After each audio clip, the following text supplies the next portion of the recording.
Oh, my next guest has enormous talent and sex appeal and a lot of talent, too. He's managed to rise from being the son of a Billingsgate fishmonger. I thought you only had those in Charles Dickens stories. One of the most busy movie actors around, one of the most successful, but all of his family, all the way back, worked as fish porters, I think they're called.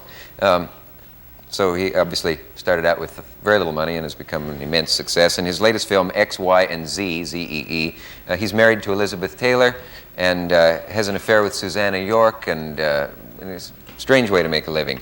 Will you welcome Mr. Michael Caine?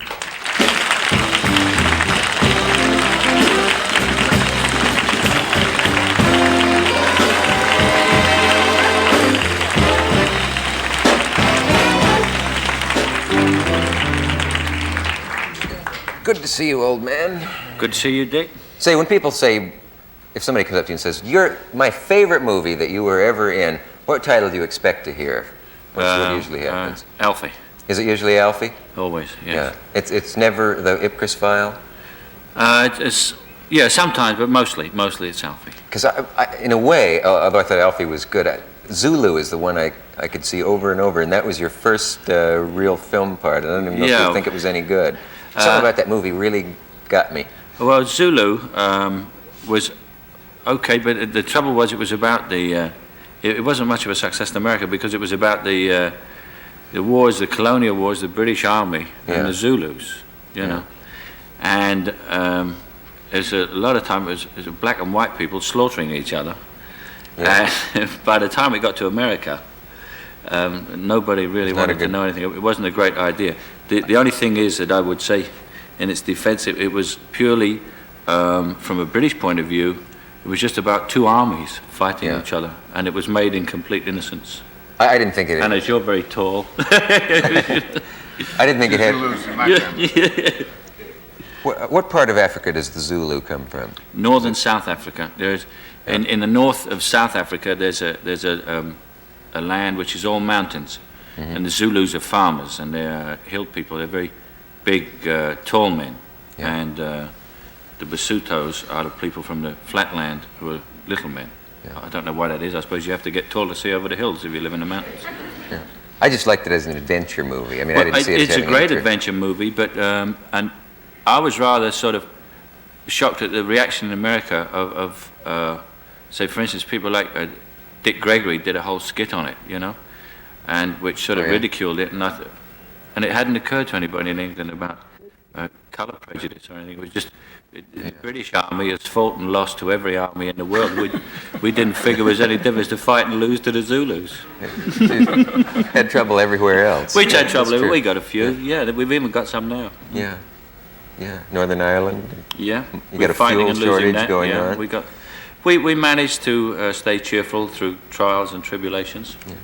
Say, is it embarrassing, and am I likely to offend you by mentioning that your film has had what they politely call mixed reviews, XYZ? Yeah, I thought I was again right. I must be completely out of step with New York because this picture is opened in Los Angeles to ecstatic reviews. They look like I wrote the reviews, and in New York, the reviews were sort of Pauline Kael, who I think is the best critic in America, gave it a rave. Yeah. But Vincent Canby at the Times, he talked about it, and he was under the impression we made a movie called 3 into 2 Won't Go, which was a film that was made about 2 years ago by Rod Steiger, and because we weren't very much like 3 into 2 Won't Go, he gave us a very bad review. But Pauline Kael thought the picture was marvellous. Rex Reed, what's his name? Rex Reed? Rex Reed. He jumped all over us, but as he'd appeared in Myra Breckinridge, I don't think his opinion counts very heavily. He's taken so much blasting from appearing in Myra Breckinridge. Yeah, he's also made a lot of money out of it. I'm not here to say that it's not well-deserved to one who would appear in Myra Breckinridge. No, but it's a lot better picture than that. Yeah. I got to read Pauline Kael's review. She always convinces me that what she's saying is exactly what's the truth about a film, and that even if I haven't seen it, I agree with her. You know, her approach to writing about movies and all is just wonderful. I can't wait to get the New Yorker every week. What she said was that she adored Elizabeth Taylor as a child and has never liked her since until this movie. That's what Pauline Kael says. That she never liked Elizabeth Taylor since she was a child until this film. And what So I did she think say that's about a- all those films in between then? She never said anything. She said this is the best one she's ever made since. Gee. That's not exactly a bad review, is it? No, and she's a on wheels in this She is movie, the- isn't she? Yeah, she's great. She's fantastic. I hear this, but I can't understand I've read several reviews. I haven't seen Pauline Kael's, but the plot is so complicated. Boy meets girl and gets friend, and friend meets wife, it's not that complicated. and all get panned by Rex Reed. Yeah, it's the only thing that is funnier than his review is the movie, because the movie is a comedy, and everybody took it as a tremendous drama, and because Elizabeth was in it. I suppose Elizabeth done all that suddenly last summer.